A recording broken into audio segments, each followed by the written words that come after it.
pertumbuhan investasi, baik itu dari domestik maupun dari asing itu masih tumbuh di atas 10%. Nah, kemudian yang menjadi game changer mungkin dalam hal ini kami melihat itu potensi ekspor di kuartal 3 ini kami mencatat ekspor masih tumbuh cukup baik ya. Nah, ini yang menjadi hal yang perlu digarisbawahi bahwa memang meskipun di kuartal 3 tahun ini itu tendensi pertumbuhan ekonomi masih eh, bisa dikatakan relatif lebih rendah kalau kita bandingkan dengan kuartal sebelumnya, tapi kami mencatat beberapa hal tersebut itu masih tumbuh kuat. Oke, kalau dari Anda Pak Iwan, dari kacamata para pengusaha, bagaimana ekspektasi para pengusaha melihat proyeksi perekonomian di kuartal 3? Apakah memang kita bisa kembali berharap pada konsumsi masyarakat sebagai salah satu tulang punggung perekonomian? Karena mengingat sebetulnya dari segi data sudah mulai kembali muncul inflasi, namun memang belum terlalu tinggi seperti diekspektasikan.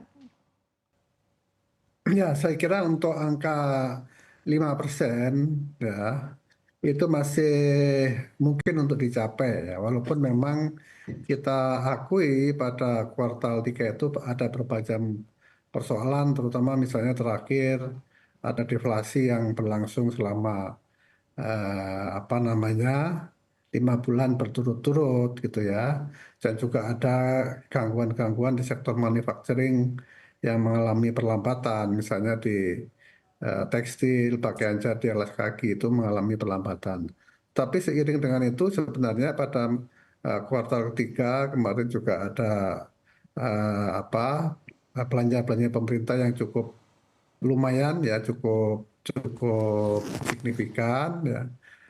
Dan saya yakin antara dua ini masih akan menghasilkan pertumbuhan yang walaupun tidak apa tinggi gitu ya, tapi angka 5% atau lebih dikit ya, itu masih akan bisa dicapai ya. Yang sesungguhnya kita tadinya berharap bisa lebih tinggi dari itu, tetapi terus terang banyak pelaku usaha yang pada kuartal ketiga ini cenderung masih menahan diri ya, karena berbagai macam persoalan, terutama kaitannya dengan daya beli masyarakat yang cenderung menurun pada kuartal 3 ini. Assalamualaikum warahmatullahi wabarakatuh. Halo semuanya. Tahukah kalian, ekonomi Republik Indonesia pada kuartal 3 tahun 2024 diramal melambat. Apakah efek daya beli turun? Bagaimana faktor-faktor penyebabnya dan bagaimana solusi untuk mengatasi keterlambatan ekonomi Indonesia dalam perspektif Islam? Yuk, mari kita bahas. Nah, jadi teman-teman, ekonomi RI kuartal 3 tahun 2024 diramal melambat dan efek daya beli jadi menurun. Pada berita Jakarta, CNBC Indonesia menyatakan bahwa perekonomian Indonesia diproyeksi tumbuh melambat sekitar 5,3% atau tumbuh 1,58% pada kuartal 3 2024 sejalan dengan melemahnya daya beli dan konsumsi serta tidak adanya libur hari besar keagamaan. Ekonom Bank Mandiri, Agus Santoso melihat pertumbuhan ekonomi di kuartal 3 tahun 2024 cukup kuat meski sedikit melambat, di mana belanja pemerintah diperkirakan akan lebih terakselerasi utamanya untuk belanja modal dan belanja barang. Sementara dari sisi investasi, kinerjanya akan cukup kuat baik ditopang PMA atau PMDA yang tumbuh di atas 10%. Begitu pula dari sisi ekspor, pertumbuhannya masih kuat. Nah, hal ini karena dipengaruhi oleh beberapa faktor. Selanjutnya akan dijelaskan oleh teman saya. Selanjutnya, apa sih faktor penyebab terjadinya hal tersebut? Yang pertama adalah stagnasi konsumsi rumah tangga yang hanya tumbuh sebesar 4,91%. Yang kedua, kontraksi dalam sektor manufaktur akibat daya beli masyarakat yang menurun. Yang ketiga, indeks keyakinan konsumen juga menunjukkan penurunan, mencerminkan ketidakpastian ekonomi.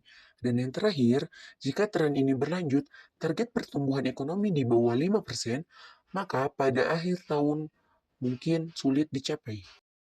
Setelah kita mengetahui apa faktor-faktor penyebab hal tersebut, lalu bagaimana solusi untuk mengatasi keterlambatan ekonomi di Indonesia?